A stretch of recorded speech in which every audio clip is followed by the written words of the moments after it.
Hey, so glad you guys made it. That's great. Welcome to England. Come right on in. Everybody's here. We've been waiting for you. Say hi, everybody. Hi! So glad you're here. Well, yes, welcome to England, to our cozy little home. And you've made it on Sunday evening, just in time for tea and scones. So, we're very glad you're here.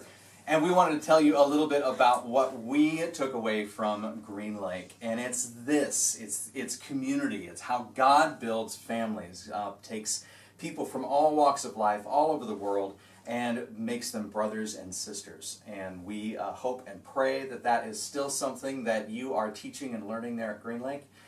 Because every time we think about Seattle, that just makes us think of a little piece of heaven, what we look forward to and what we always go home to. I have a number of ways that Green Lake Pres has influenced my life. Michael Kelly was my pastor even before I was a pastor in the presbytery and was preaching the gospel to me, and as a faithful man of God, obviously down through the years being used in a huge way as a catalyst for the church planting network. And I am now pastoring one of the churches that was raised up through the network and received support and coaching from Michael. And of course, Sandy has had a great ministry to the wives, including David Richmond and the Van Wetchels and Gary Scott and Keith Gobin and many others who have influenced my life. And so when I drive past that building there on Aurora, I think of all those faces and names and the way that God has proved His faithfulness to me through those people. And I wish you a happy celebration and many more years of fruitful ministry. I was 8 years old, third grade, when my father, Al Van Wetchel, built the present-day Green Lake Presbyterian Church building. So that's kind of where I started my connection with Green Lake, and now I'm not going to say how old I am, but I've had a long relationship with this church. And, you know, we have other relatives there, so they could tell you things about us too. So we have had an ongoing relationship with the church, and I think one of the things we've appreciated is that Rebecca left the church family to go to college. We met there, got married. We were not in Seattle for many, many years, went away to be missionaries in Uganda, and when all that finished, we came back, and then the church became our church home again after, well, again, we won't say how many years. And then we were there from 98 to 2009 until we left for Malawi. So we've very much appreciated the church's emphasis on mission and the support we've received down through the decades. So we want to say thank you and encourage all the newer, younger people who are coming in to remember that that's part of the heritage of this church, to look beyond your walls, beyond your city, to the wider world where people still need to know that Jesus is Lord. Congratulations, Green Lake Presbyterian Church, on 75 years. And we'll paraphrase Al Van Wetchel's saying, "The Lord has been faithful to us all the days of our life." Thank you. We are a church that was planted really because of the leadership of Green Lake and its vision for church planting in the Northwest. And I just want to take a minute to just tell you how grateful I am that your congregation has been so generous and so committed to church planting over the last over a decade now. And it's really had such a huge impact on my life. My ministry and our church would not be here. It's now 5 years that we've been going, and the Lord has done many things, and I have to just acknowledge just how much I owe to your congregation. I actually interned with you. Some of you may remember that, for a summer in 2008, and many of you had to suffer through some of my first attempts at preaching, and you're very gracious and patient, and key experience I needed to go through spending that summer with you. But of course, Mike and David both have been just key figures in my life.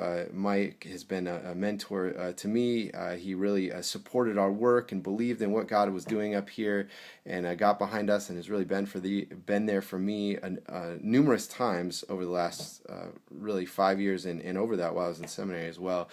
And David has also just been a great source of wisdom to me that I've turned to many times, and just a real partner in the ministry and a great encouragement. And so I'm just so thankful for your church and excited for what God has in the future. So happy 75th birthday, and excited to see at least a portion of the next 75 years, what God's going to do through you. So God bless. That Laura and I had both grown up in churches throughout our childhood, and but it was just about going to church. It wasn't about necessarily living in a relationship with Christ. So it was a very new experience for us. We were on that path at slightly different rates, which was also an interesting experience for us. But both of us received encouragement from women, from other men, and it really helped bring to light and really helped us learn what it meant to be in relationship with Christ on a daily basis. Yes, and we ended up in what we called a parish group at the time at Jason and Jenny Dorsey's house, and we heard people talking about their experiences and how Christ was working in their lives. On maybe there was an occasion that they had been praying for something, and then it happened, and we were a little taken aback by what? So a $20 bill floated out of the sky, and you needed money to buy your child a Halloween costume. Don't talk about part of that one. It was amazing, but it just was so helpful for us to see that. This is how God works in your life. Yeah, and you have to be paying attention.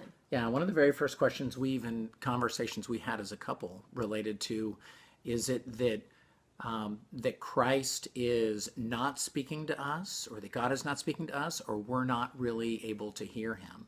So that was one of our first conversations as a couple, when we really began to look deeper into faith and what our walk looked like. And I think the teaching every week very much shaped that. And then it was neat to watch sort of the vision of Green Lake. And that was the time that we moved over to our worship at Ballard High School, and we had the big yellow truck. And so every Sunday we mobilized all of our equipment, and then there was a setup team every Sunday. And it was still just this unbelievable labor of love and community. Absolutely. Until the yellow truck got stolen. Yeah, that was a bummer.